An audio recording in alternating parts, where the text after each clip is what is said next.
কোনো দেশ কিন্তু এতবার চান্স পায় না। আয়না ঘরের ভিজিটটাই কি মেবি আরো আগে করা যেত নাকি? হ্যাঁ, মানে হাসিনাকে নিয়ে গেম বানায় ফেলা হলো। এই আমি বলবো যে এই 15 বছর যে হাসিনা ছিল, ইট ওয়াজ পার্টলি আওয়ার ফল্ট। বিটিভিতে বসে মাসুদ কামাল গভর্নমেন্টের 14 গোষ্ঠী উদ্ধার করতেছে। Hello everyone. Today we are interviewing the Deputy Press Secretary of the interim government, Apurva Jahangir. Apurva Jahangir, bhaiya, thank you so much for joining us today. Thank you, Thank you, Bhaiya, for coming here. Thank you, thank you for having me. So, I feel like if someone looks at you, no one would imagine you as a government official. Right. It's because you read so many big books. We're surrounded by it right now. This is your house, and we're surrounded by all of these. You have Bob Dylan posters on your office walls. And Leonard Cohen. And Leonard Cohen, and you have this whole rock star aesthetic going on. You play the electric guitar, and you play a lot of guitars and instruments as well. So what I really want to know is, when you got this job, did you think, wait, how did I end up here? Or did you feel like this was inevitable for you? Well, first যে পয়েন্টটা বললেন, I think to be here you have to go through all of these books, otherwise এটা সম্ভব না। But I don't think anybody is ever prepared for this. But what I can tell you is I'm a big fan of like political stories and political theories, and মানে এগুলো নিয়ে ছোটবেলা থেকে অনেক পড়াশোনা করছি, এখনো করি। সো মানে সো এই কাহিনীগুলো, how government works, geopolitics, এগুলো always interest me.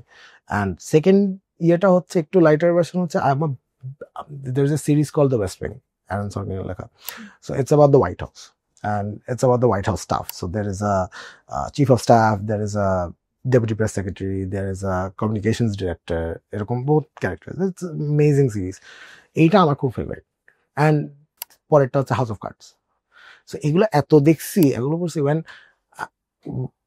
when I got the offer from the chief advisor যে whether you want to be a part of this, I just couldn't say no.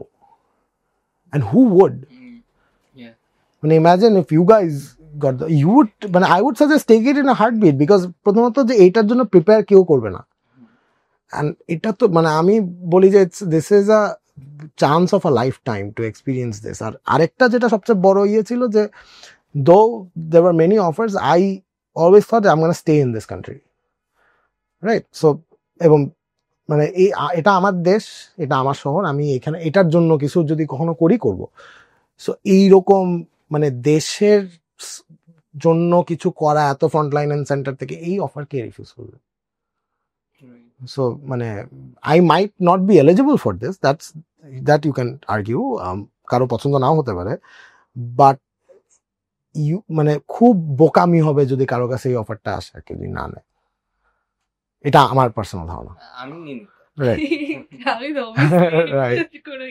Right. So it was a no-brainer. আচ্ছা ভাই, এখান থেকে আসলে একটা question মাথায় আসে as well, যে মানে এই যে আসলে শেষ হওয়া পর্যন্ত তো আর বলা যাবে না, বাট স্টিল এই যে গত 6-7 মাস গেল, so what has been your experience আসলে as a citizen observing this new interim government as well with perspective as well as somebody who is also part of the government?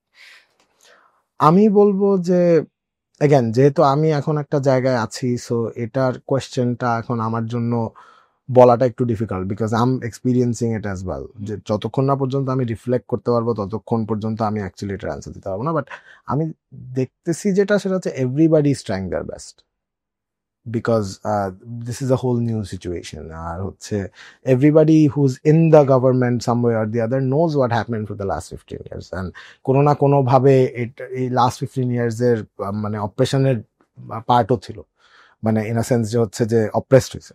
So এইটা কখনো মানে এই nobody is taking that for granted, এবং again মানে everybody is trying their best. এখানে হয়তো কিছু ভুল হচ্ছে, কিছু ঠিক হচ্ছে, আবার ফিক্স করা হচ্ছে, because again nobody was prepared for this.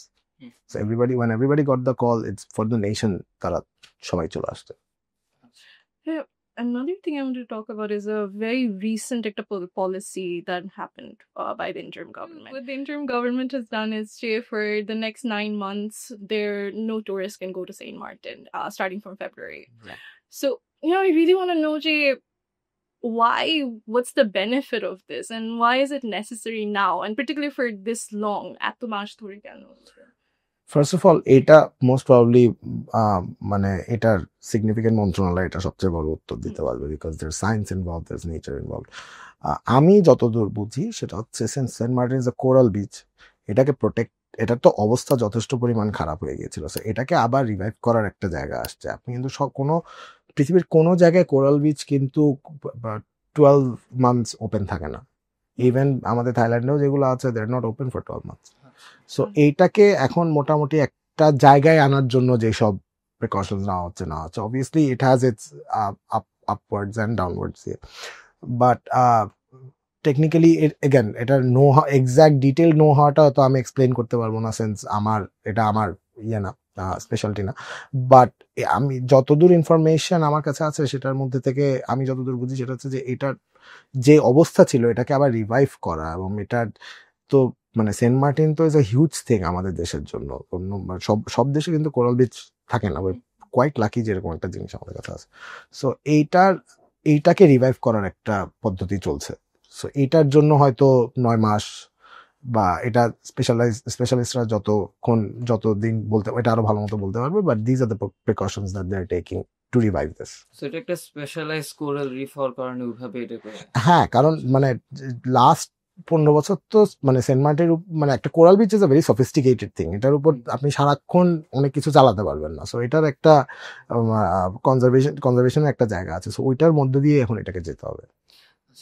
হ্যাঁ, something about the Indian government যেটা আমাকে অনেক ইমপ্রেস করেছে সেটা হচ্ছে যে I saw doctor Yunus saying যে একটা এরকম ওয়েবসাইট থাকবে যেখানে বিভিন্ন political party yes or no vote দিতে পারবে, অ্যান্ড এই ভোটগুলো দিবে বিভিন্ন সংস্কার কমিশনের প্রপোজালসের উপর। তা আমি আসলে জানতে চাচ্ছিলাম যে এই যে ন্যাশনাল কনসেনসাসের ফর্ম করার জন্য যে স্টেপসগুলো নেওয়া হচ্ছে এই স্টেপসগুলো আসলে কিভাবে কাজ করবে, how will be reach a national consensus, as well as এই ওয়েবসাইটটার পারপাসটা কিভাবে সার্ভ করা যাবে অ্যান্ড কবে দেখা যাবে এরকম একটা ওয়েবসাইট। একটা হচ্ছে এগেন এটার নো হাউ গুলো তো এখনো স্টিল ইন দ্য ওয়ার্কস, কিছুদিন আগেই তো জাস্ট ফার্স্ট মিটিংটা হলো। Basically I think professor Yunus যেটা চাচ্ছিলেন সেটা হচ্ছে আমরা এতদিন পর্যন্ত কিন্তু পলিটিক্যাল পার্টিজ আর রিপ্রেজেন্টিং যে 18 কোটি জনগণ বাংলাদেশে যারা আছে, সো এই যে এখন সংস্কারটা শুরু হবে কি হবে না, কোন জায়গাগুলোতে সংস্কার করবে, কোন জায়গাগুলোতে হ্যাঁ বলবে না বা না বলবে, এই জিনিসগুলো যখন হয় তখন এটা যাতে সকলেই জানতে পারে যে প্রত্যেকের মতামতটা কি। সো এইটার জন্যই আই থিঙ্ক ওয়েবসাইটটার চিন্তা করা, এবং এটাই যেটা হবে যে হচ্ছে everybody can have that debate, right, যে এখন আমরা কি করব, বিকজ এটা আমাদের মানে আমার কাছে মনে হয় যে this is we are very lucky as a nation. প্রত্যেক কোনো দেশ কিন্তু এতবার চান্স পায় না, আমরা ঐতিহাসিকভাবে এতবার মানে বাংলাদেশকে ইয়ে করার চান্স পাইছি। সো এটা আরেকটা, and I think historically this is the মানে ইফ ইউ কাউন্ট 71 এবং তার মাঝে this the 4th time we are getting this, যে আমরা একটা অপারেশন থেকে বের হচ্ছি এবং হাউ টু ডেমোক্রেসি কিভাবে নিয়ে আসতে হবে।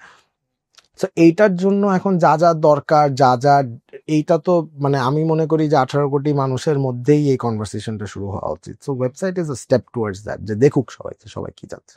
আরেকটা টপিক আসে সেটা হচ্ছে আয়নাঘরও চলছিল এত বছর ধরে, অ্যান্ড আমি ফার্স্ট আয়নাঘরের কথা শুনি নেত্র নিউজের একটা আর্টিকেল থ্রুতে কয়েক বছর আগে, অ্যান্ড তারপরে অগস্টের 5 তারিখের পরে ব্রিগেডিয়ার আজমি অন্যরা বের হয়ে আসার পর তাদের মুখ থেকে বর্ণনা শুনি, অ্যান্ড দেন ফাইনালি আপনারা ওইখানে যাওয়ার পরে প্রেস উইংয়ের সাইড থেকে বা ডক্টরের সাইড থেকে যে ছবি আপলোড করা হয় বা ভিডিওস ওখান থেকে জানতে পাই।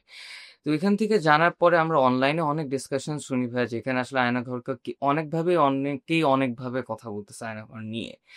তো সেখানে একটা কোয়েশ্চেন কামস আপ যে আয়নাঘরের ভিজিটটাই কি মেবি আরো আগে করা যেত নাকি গভর্নমেন্টের সাইড থেকে, বা এটাকে এই মানে আয়নাঘরে যা হয়েছে এটাকে কি আর একটু বেটার ভাবে বলা যেত না কিভাবে আগে গিয়ে। সো এখানে what is your opinion here? Well, এখানে দুইটা পার্ট আছে। একটা হচ্ছে the information that I have, সেটা হচ্ছে এই আয়নাঘরকে ডিল করার জন্য কিন্তু একটা গুম কমিশন তৈরি করা হয়েছিল, যেটা এখনো কাজ করছে। সো আয়নাঘর কোথায় কোথায় আছে, কি কি অবস্থায় আছে, this is a part of a larger investigation that the commission had to go through. তখন যেটা হয় সেটা হচ্ছে যে বিভিন্ন লজিস্টিক্যাল ইস্যু থাকে। আমার মনে হয় এগেন আমি আমার এন্ড থেকে বলছি, যতদূর আমি দেখছি কনস্পিরেসি খুব একটা জায়গার চেয়ে বরং আমার কাছে এখানে লজিস্টিক্যাল ইস্যুটা বেশি মনে হয়। But then again we are talking about Aynaghar and we are talking about মানে you all seen the pictures. মানে আমরা তো মানে আমি আপনাদেরকে এক্সাম্পল দিতে পারি, যেদিন আমি তো গিয়েছিলাম, আমার ওই দিন সারাদিন গলা দিয়ে কোনো খাবার নামে নেই। উই আর টকিং অ্যাবাউট এত স্পেস with a bathroom. বছর As in bathroom মানে as a whole. আচ্ছা ঠিক আছে, সো এখানে 1 বছর 2 বছর 8 বছর ধরে মানুষ আছে। সো মানে এইটা খুব তাড়াতাড়ি হয়ে যাবে, মানুষ মানে এটাকে কিছু উল্টাপাল্টা, মানে এটা আমরা হোপ করতেছি কেন? এটা তো জিনিসটা তো এত ইজি না, এমন ইজি হওয়ারও কথা না। 15 বছর ধরে একটা রিজিমকে যারা সার্ভ করছে, মানে তাদেরকে কি পুরাপুরি ভাবে হাঁটানো এত ইজি হবে? আমি একটা ইয়ে করবো আর এভরিবডি ইজ গন। তো আমরা তো বারবার দেখতেছি যে মানে আওয়ামী লীগ কিরকম ভাবে কি ভাবে এটা ডিসরাপ্ট করার চেষ্টা করতেছে। সো মানে কেন মনে করতেছি যে বলবো আর হয়ে যাবে? বাট এটার ইনফরমেশন অনুযায়ী I think this was a more of a logistical issue than a conspiratorial issue. I think that clears up a but again এটা আমি বারবার বলে দিই যে এটা আসলে না বুঝতে পারবো যে আরো 3 বছর পর যে এখানে ঘটনাটা ঘটছিল, বিকজ মানে we are all living through history কোনো না কোনো দিক দিয়ে। সো এটা তো এখনই আমরা কেন এটা হয়েছিল, কেন এটা ইয়ে হয়েছিল, এটা তো এখন কে বলবে? মানে আমি একটা লজিক দিতে পারি, আপনি একটা লজিক দিতে পারেন, but whose right? I just wanted to know here, do you think like a Aina Ghorgula would somehow be memorialized or like is turned into a museum? From Nazi concentration camps. Right. I think it should, and I think there are there are talks about this happening. এটা কখন হবে সেটা হয়তো time বলতে হবে, but my personal opinion is it should, and I think it'll help. Well, we've talked about government and politics for a while. So I really want to talk about something a bit more personal to you that a lot of people don't know about, which is you created this Instagram page called The Pop. And this is where you used to publish. You used to, I think you don't do it right now, but you used to publish all these artistically like well-designed opinion pieces on culture and politics. আমরা নাচুল টুটি থেকেও মাঝে মাঝে এগুলো দিয়ে trying to create well design bite size kind of. আমি বুঝি কোনটা আমার থেকে নকল হয়েছে আর কোনটা ইন্সপায়ার্ড হয়েছে, এটা বোঝা যায়। আমরা নকল না, বাট এডিটোরিয়ালটা শুরু হয়েছে পরে। সামবাডি কেউ না কেউ তো কোথা থেকে আইডিয়াটা পাইছে, আর স্লাইড করে কিভাবে। Okay, we did not do any copyright. Let's make it clear. So I really want to know what went through your mind when you were doing this, when we were creating this. What was the whole idea behind it? আমার না খুব মানে sense I grew up around magazines, right, like the New Yorker, দেশ পত্রিকা, এরকম যত রকমের ইয়ে আছে, star magazine. So in my head somewhere or the other I always used to think যে একদিন একটা ম্যাগাজিন এডিটর হব, একটা ম্যাগাজিন থাকবে, নিউ ইয়র্কার বানাবো একটা ভাই বাংলাদেশে। সো বাট যত দিন যাচ্ছে দেখছি যে হচ্ছে মানুষ মানে পড়ার থেকে স্ক্রিনে চলে আসতেছে। লাইক ইনস্টাগ্রামে এত মানুষজন থাকে, পড়ুক, দেই হাউ টু মেক মানে geopolitics cool, that was the main stake. আর how to make like different মানে যেগুলো খুব মনে হয় যে আচ্ছা এটা জানার জন্য আমার টক শো দেখতে হবে, ওর ইয়ে, তো let's make it accessible to like let's say BRAC university students or ULAB students or not South students. So ওখান থেকে ব্যাপারটা করা। What do you think about Akunje when there's a lot of bite-sized news pages coming up and news media, social media to capture it? So what do you think about this? I think the best thing about this is যে মানে it makes the news cool. আমার সবচেয়ে বড় insight যেটা মনে হয় specially from you guys, সেটা হচ্ছে যে মানে মানে আপনারা তো বিভিন্ন ভাবে জিনিসটা ফ্রেজ করেন। সো এই জেন জি যারা, তাদের কাছে অ্যাক্সেসেবল অনেকটুকু হয় হচ্ছে rather than headline, right? or second column or third column যে এটা so it's easier I guess it's they would মানে ওরা তো তাহলে ইয়ে হবে মানে যেমন আমারই ভালো লাগে দেখতে মানে the spin that you guys do with the title and whatnot but it's nice it's মজা তো Something I found cool যেটা government recently did was, and that made me proud as well, was the interview between Dr. Yunus and Elon Musk. And ওটার ব্যাপারে একটু ভাই কয়েকটা জিনিস ছিল. the tweet not the interview Sorry, not the interview, the meeting between Dr. Yunus and Elon Musk. So ওই যে মিটিংটা হচ্ছিল, first of all I found in impressive on two layers. এটা একটু বলে রাখি, একটা হচ্ছে যে মিটিংটা itself, and secondly is the timing of the meeting. India যে সময় আসলে was trying to play their foreign policy with America, ওই টাইমিংটা আমরা ওই মিটিংটা করা, I think that was very good. বা সামথিং যেটা আই থিঙ্ক মানুষের মাথায় অনেক প্রশ্ন রয়েছে, সেটা হচ্ছে যে এই স্টারলিংকের সাথে অ্যারেঞ্জমেন্টটা আসলে বাংলাদেশের মানুষকে কিভাবে বেনিফিট দিতে পারে, অ্যান্ড অ্যারেঞ্জমেন্টের পিছনে আসলে চিন্তাটা কি। অ্যান্ড অনেকেই বলে যে স্টারলিংকের যে সার্ভিসটা, that is a very costly service. So আসলে এই জিনিসটা বাংলাদেশে আনলে কিভাবে ম্যাস স্কেলে আনা যাবে, বা ওরকম কোনো চিন্তা আছে? Well, since I'm not the tech secretary of this government or the deputy tech secretary, so I wouldn't know the technicalities of it. But আমার personal opinion হচ্ছে যে why not have all the options? Why just depend on one? যদি আমার একটা নতুন technology থাকে যেটা আমাকে ইন্টারনেট কানেক্টিভিটি দিচ্ছে, আমি এটা এক্সপ্লোর করবো না কেন? Who's stopping us? So you guys see Starlink as just another option of... It's another option. It's another opportunity. And ওটা আসলে, ওটা যদি আসে, দেন ওটা এক্সপ্লোর করা হবে মার্কেটটা কত দূর। আমরা এখন থেকে স্পেকুলেট করতে পারি অনেক কিছু, বাট আমি যেভাবে দেখি সেটা হচ্ছে we should get all the options. আমরা কেন একটার মধ্যে বাধা থাকবো? Yeah, I think we need all of them. আমরা অনেকে আসলে পেপ্যালও চাই। Right. Of course. So মানে এখন তো it's 2025 now. মানে we should get whatever there is, and যদি নতুন কিছু থাকে, why not? Like, I think it sucked that we used to gatekeep all of these really, really important technology. হ্যাঁ, মানে একটা তো হচ্ছে লাস্ট 15 বছরে গেট কিপিংটা হয়েছে করাপশনের একটা বড় কারণ। এখন মানে মানে আমি তো বারবার, প্রফেসর তো বারবার বলে যে এই জেনারেশনটা, স্পেশালি আপনারা যারা, সেটা হচ্ছে দিজ আর দ্য মানে you guys can reach the moon if you want to, right? So মানে ইউ গাইজ শুড, মানে the new generation should have all the opportunities. এইটার জন্য এটা পারবো না, এটার জন্য এটা পারবো না, ও অখুশি হয়ে যাবে, ও এটা করবে কেন? ভাই, আমার তো দেশের মানুষ, আমি তাকে যদি দিতে পারি, আমি দিব না কেন? Well, let's hope for more of that actually in the coming years. Yeah, we need that. I have a few last questions, Sister Via. And I want to talk a bit more personally to you because, with everything that's happened and everything you guys have done and Shokuchu, do you sometimes still feel like maybe it may not still get better? I'm an optimist. আমার কাছে একটা জিনিস মনে হয় কি, যে আমাদের মোটামুটি মানে দেখেন, এই আমি বলবো যে এই 15 বছর যে হাসিনা ছিল, ইট ওয়াজ পার্টলি আওয়ার ফল্ট।